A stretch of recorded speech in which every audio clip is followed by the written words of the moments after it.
School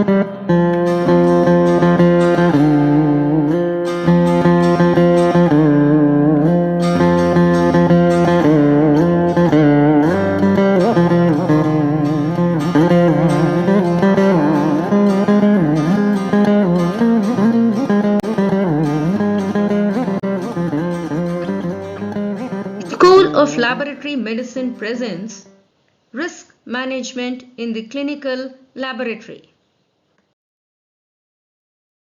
Welcome back to the School of Laboratory Medicine.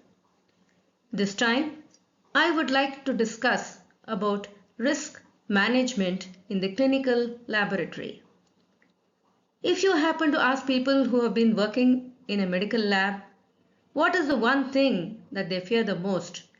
The response you are most likely to get is that they are afraid of releasing a wrong report. There is a risk of errors being committed, and what is more significant is that these errors could lead to patient harm. Risk management is therefore of crucial importance in medical laboratories as errors could impact patient care. There is an increased emphasis on the concept of risk management in the new standard for medical laboratories, that is ISO 15189-2022. The new standard has mentioned that the concept of risk is applicable not only to patients but also to the staff and the environment. However, in this presentation, I would be focusing only upon risk of harm to the patient from an erroneous result. An erroneous result that has been released by the laboratory. This presentation seeks to illustrate with examples the application of risk management strategies in order to deal with such risks. According to the International Organization for Standardization, ISO 14971, risk management is described as the systematic application of management policies, procedures, and practices to the tasks of analyzing, evaluating, controlling, and monitoring risk. It is a process that involves anticipating what could go wrong, assessing the frequency of occurrence of these errors, as well as the consequences or severity of harm they cause, and finally what can be done to reduce the risk of potential harm to an acceptable level. There are 4 stages of risk management, starting with risk identification. The next one is risk analysis. The third stage is risk mitigation, and the fourth one is risk reanalysis. Let us start with risk identification. Risks can be identified in the 3 phases of the laboratory cycle, namely the pre-examination phase, the examination phase, and the post-examination phase. Examples of possible errors in the pre-examination phase. These errors are considered to be risks that have been identified which could lead to patient harm. Incorrect test ordered, inadequate patient preparation, mislabeling of samples, use of wrong collection tubes, wrong order of draw followed, causing sample to be hemolyzed, drawing blood from an IV infusion line, delay in transportation, transportation done at an inappropriate temperature. There are many other types of errors when non-blood samples such as urine and sputum are collected. Please note that this list is by no means exhaustive. There could be many more examples of errors that could occur in the pre-examination phase. Now, we move on to the examination phase.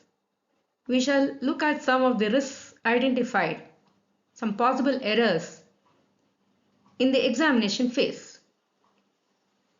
Technologist not fully trained. Equipment preventive maintenance schedule not followed. Pipette calibration not done as per schedule. Temperature of the deep freeze not monitored regularly.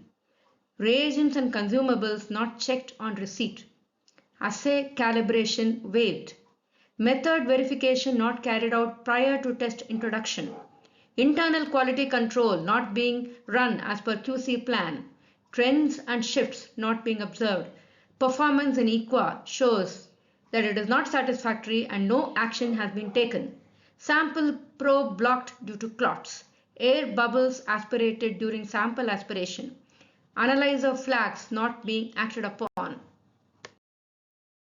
Now, moving on to the post-examination phase. Here are some of the risks identified and possible errors that could happen during this phase.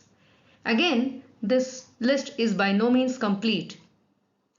Turnaround time not being determined for all tests. Critical alert register callouts not being recorded properly. Biological reference intervals not being updated.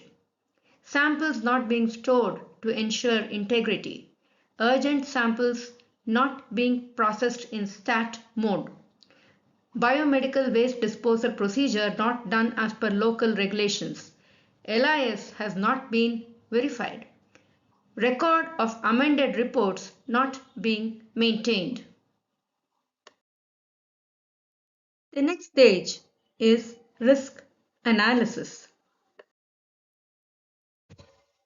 Let us understand some commonly used terms and calculations before we proceed further with risk analysis. What is FMEA? What is fracas? What is risk priority number? What are the parameters used to calculate this RPN?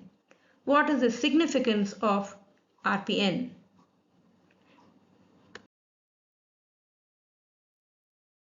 We shall now look at risk analysis methods. FMEA and fracas are two widely used risk analysis methods. FMEA is a systematic, proactive method for evaluating a process to identify where and how it might fail and to assess the relative impact of different failures in order to identify the parts of the process that are most in need of change. Fracas, failure reporting corrective action system, is a response to an incident or a failure that has already occurred for which action plans need to be drawn. Please note that in the current standard ISO 15189:2022, there is no separate clause for preventive action. This is a major difference between the 2012 version and the current standard. To recapitulate, FMEA is a systematic, proactive method for evaluating a process to identify where and how it might fail. Using this, we could convert an abstract concept of risk of harm to a tangible number. This helps us to prioritize our tasks. FMEA helps us estimate the relative impact of failure modes. The risk priority number is considered as representative of the impact of failure on patient outcome. RPN is calculated as the product of three indices.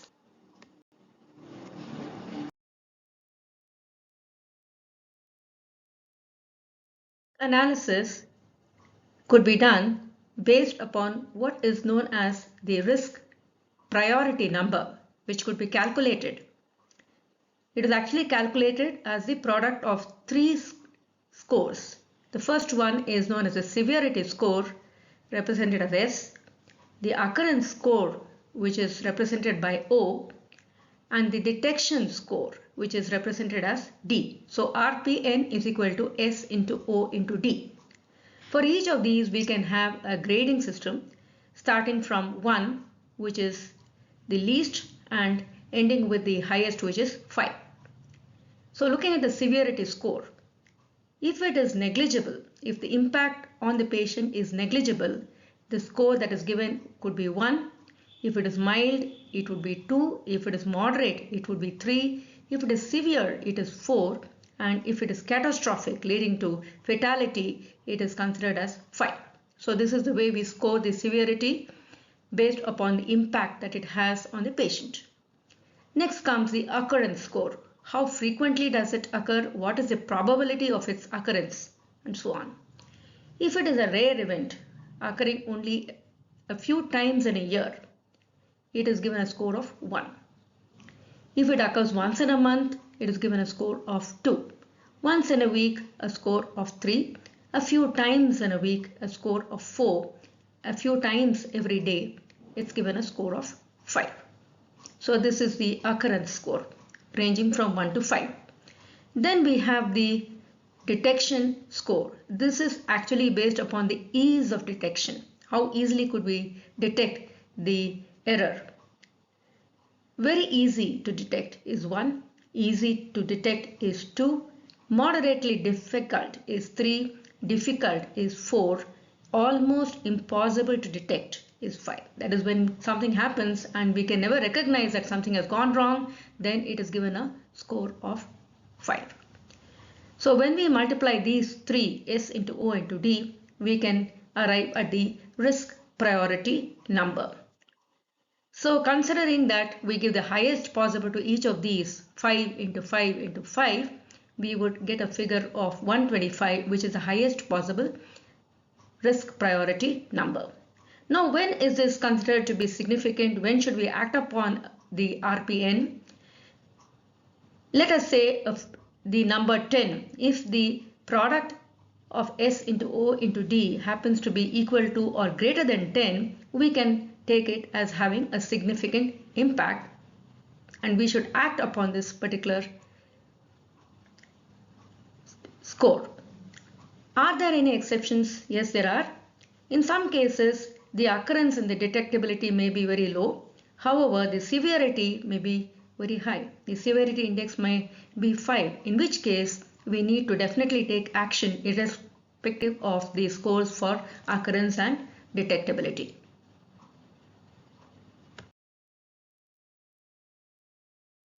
We shall now perform a risk analysis in the pre-examination phase. The first one, the risk identified, is incorrect test ordered. The severity score is 4. The frequency or probability score here is 2, and the difficulty in detection is 2. So 4 into 2 into 2 gives you the risk priority number of 16. We next have inadequate patient preparation, which again has a severity score of 4, frequency score of 2, and the difficulty in detection is 3, and the risk priority number is therefore 24. Wrong labeling. Again, severity score is 4, frequency is 2, difficulty in detection is 3, and this has been given an RPN of 12. Now please note here that it could affect 2 patients if the samples have been interchanged. Next we go on to hemolyzed samples. Severity score is 4, frequency is 3, difficulty in detection is 3, and here the RPN is 36. We would like to take the example of serum potassium as illustrating this particular effect of hemolysis on the result. Then we have incorrect order of draw. Severity is 4, frequency is 2, and difficulty in detection is 3. This comes to 24, which is the RPN, and again here this is also quite difficult to detect. Whenever there is an incorrect order of draw, it is very difficult to make out whether this has happened or not. Then we have delayed transport. Again, the severity score is 4, especially for labile analytes. This could cause a major difference in the result. The frequency or probability is 3, difficulty in detection is just 1, and so it comes to RPN of 12. For certain well-preserved analytes, this might not have a major impact. Now, you have to realize here that these numbers that have been given, the scores, are all arbitrary in the sense that it depends on the lab, the particular lab, the way it carries out its processes. It would vary between the labs depending on their process flow.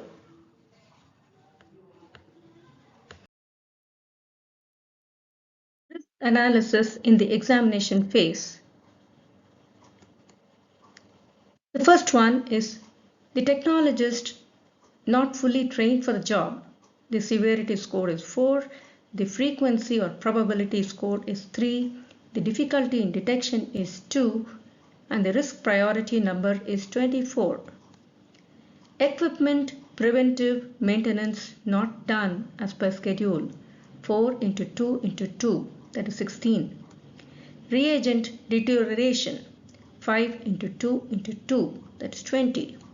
Assay calibration waived, 5 into 2 into 1 is 10.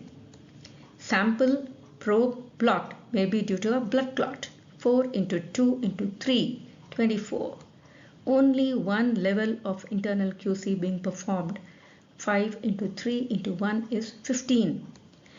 Now here, please note that irrespective of the risk priority number, in certain cases, the severity score becomes the most important criterion for initiating immediate action.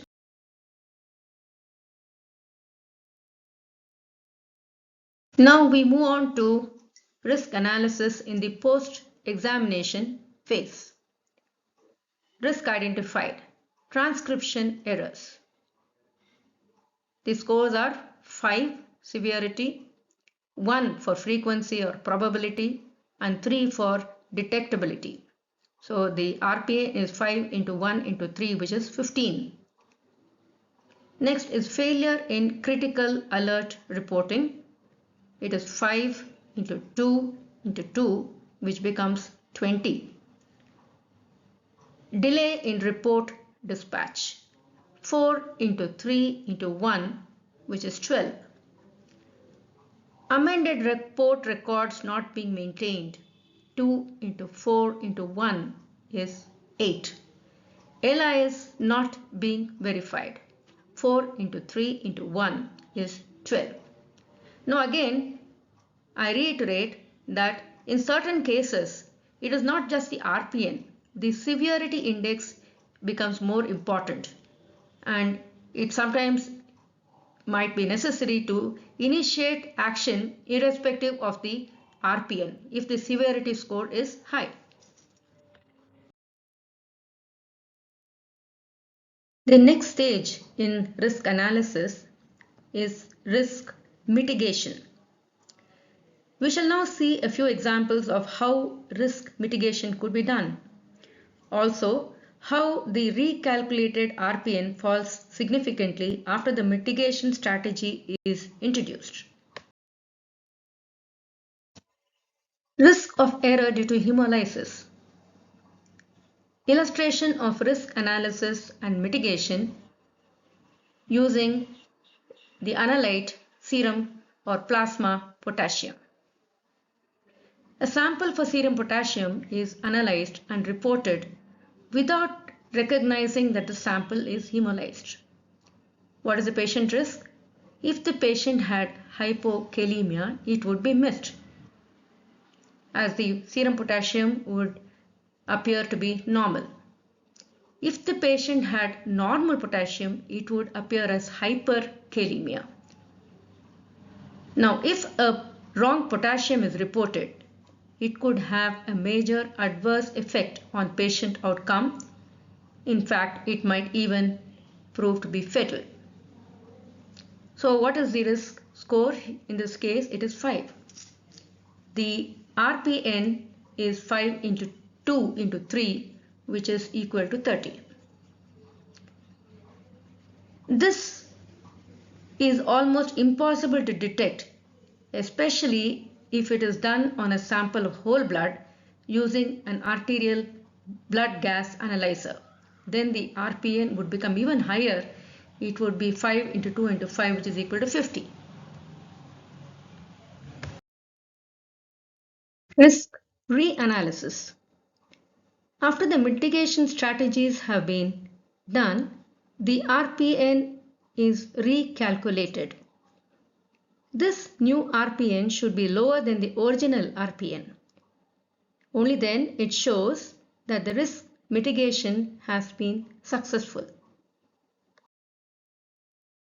Now we shall continue to analyze the potassium problem. Let us look at risk mitigation and its rationale. A major cause of hemolysis is blood being forced from a syringe through the needle into the collecting tube. There are a few other causes of hemolysis also, such as vigorous shaking of the blood sample or prolonged centrifugation. Falsely elevated potassium is also seen when there is prolonged contact of the cells with the serum or with the plasma. Now, what are the mitigation measures that we could take? Use of evacuated tubes rather than syringe and needle. Then, training of phlebotomists and assessing their competence before they are authorized to collect blood samples by venipuncture. The third one would be use of analytical equipment which could flag samples which have unacceptable levels of hemolysis. Prompt centrifugation is also an important measure, as this would prevent the leakage of the potassium from the cells into the serum or the plasma. Measures to prevent transportation delay, for example, use of a pneumatic tube system would also prove to be helpful.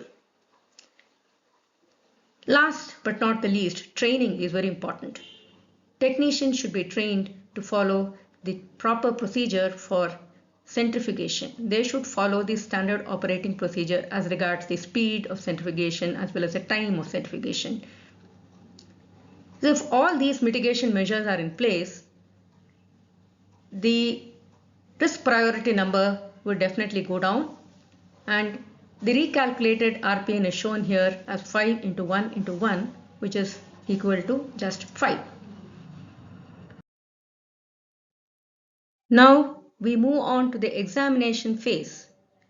The risk that has been identified in this phase is inadequate training of technicians.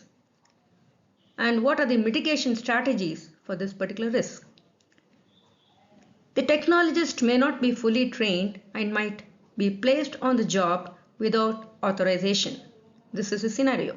The risk priority number for this is 4 into 3 into 2, which is 24.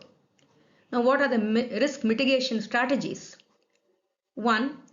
Focused audits to be conducted regularly to verify the personal records of technical staff. This would help us to identify that a risk has been taken. 2.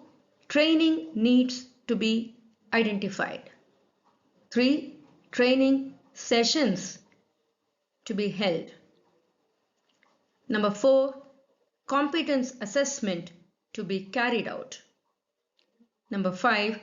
Authorization to be given for carrying out specific jobs. During internal audits, this should be rechecked for compliance. The new RPN would become very low after the strategy has been implemented. RPN now is 2 into 1 into 2, which is equal to 4. We shall now look at another scenario in the examination phase. The risk identified is only one level of internal QC is being performed. the risk priority number is 5 into 3 into 1, which is equal to 15. Risk mitigation. How is this done? Number 1, all QC plans to be reviewed regularly for acceptability. Number 2, frequency of IQC should be planned to prevent risk of harm to the patient due to an erroneous result. 3, all levels of QC provided by the kit manufacturer or third-party QC should be run in order to ensure test result validity. Number 4, if this is not found to be economically viable, the test may be sent to a referral laboratory. However, this referral laboratory should be evaluated for its capability to perform that test. The same test could be reintroduced after the sample load increases. So the new RPN, recalculated RPN, is very low. It becomes 2 into 1 into 1, which is just 2. We shall now look at the post-examination phase. Risk mitigation of a scenario in the post-examination phase. The risk of transcription errors, for which the RPN was calculated as 5 into 3 into 3, that is 45. What are the risk mitigation measures? Number 1, electronic transmission of results to be introduced for all tests carried out on fully automated analyzers. Number 2, seamless transfer of all patient data starting with the first step, namely registration, and ending with the report being released into the LIS and the HIS if it is applicable. The LIS should be validated by the service provider and verified by the laboratory. Number 4, results which are entered manually on computer systems to be verified by a second person. This activity is to be carried out with individual user ID and password. Number 5, authorized signatories to scrutinize the results, evaluate them against quality control results before signing the report. The recalculated RPN would then be 2 into 2 into 2, which is just 8. Now a recap. What are the steps in risk management? Number 1, identify the risks. What can go wrong is the question that we need to ask. Examine each and every step of the process to identify the risk. Number 2, analyze the risks. A, the impact on the patient or the severity score, the likelihood or the probability for this to happen or its occurrence score. C, the difficulty level for the error being detected, that is a detection score. 3, estimate the risk priority number RPN and assess if the risk is acceptable or too high. Number 4, if the risk is too high, develop and implement control steps to reduce or eliminate the risk. Number 5, analyze the residual risk and assess if it is acceptable. Formal documentation of each of these steps and maintenance of records is mandatory.